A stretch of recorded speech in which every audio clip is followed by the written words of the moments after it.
दिल्ली के एक family court में जज हरीश कुमार ने विवाह पूर्व समझौते या प्री नुप्शल एग्रीमेंट्स को अनिवार्य बनाने पर जोर दिया। अदालत 2011 में उत्तर प्रदेश में शादी के बंधन में बंधे एक जोड़े के तलाक की सुनवाई कर रही थी। दोनों पक्षों ने एक दूसरे पर क्रूरता का आरोप लगाने के बावजूद आपसी सहमति से तलाक लेने से इनकार कर दिया था। जज हरीश कुमार ने शादी के बाद समझौतों को अनिवार्य बनाने के महत्व पर जोर दिया। ये एग्रीमेंट एक विशेष प्राधिकारी के सामने और शादी के साथ आने वाली संभावित समस्याओं को समझाने के बाद होता है। इसका मकसद तलाक या पति या पत्नी में से किसी की मौत होने की स्थिति में संपत्ति, कर्ज और अन्य वित्तीय मामलों के वितरण की रूपरेखा तैयार करना है। विवाह पूर्व समझौते को पति और पत्नी दोनों के हितों की रक्षा करने के लिए डिजाइन किया गया है। इस केस में कपल ने 2011 में शादी की थी और उनकी एक बेटी थी। दोनों के बीच अनबन बच्चा होने से पहले ही शुरू हो गई थी। दोनों पक्ष एक दूसरे से तलाक चाहते थे, लेकिन दोनों के बीच विभिन्न मुद्दों पर सहमति नहीं बन पा रही थी। अदालत ने कहा, अगर शादीशुदा जीवन में तीखी कलह है और उनके साथ रहने की कोई उम्मीद नहीं है, तो शादी को भंग न करना क्रूर होगा। विवाह पूर्व समझौता बनाना बेहद आसान है।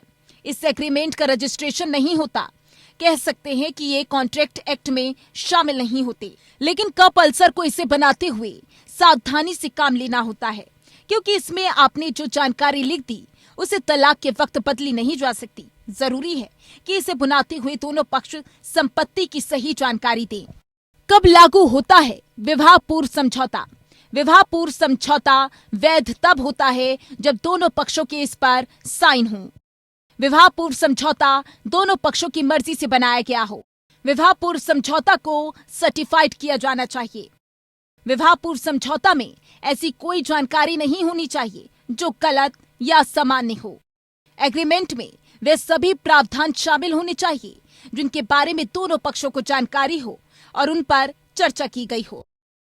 अदालतें ये सुनिश्चित करने के लिए प्री नुप्शल एग्रीमेंट की जांच करती हैं कि वे निष्पक्ष है। दोनों पक्षों को अपने कानूनी सलाहकार से परामर्श लेने का मौका मिलना चाहिए।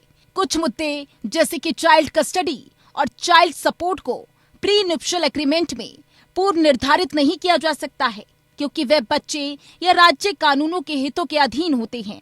विवाह पूर्व समझौते सबसे पहले ऑस्ट्रेलिया में लागू किए गए। वहां के समाज में इसे बाइंडिंग फाइनेंशियल एग्रीमेंट्स कहा जाता है। Bureau report, APN news.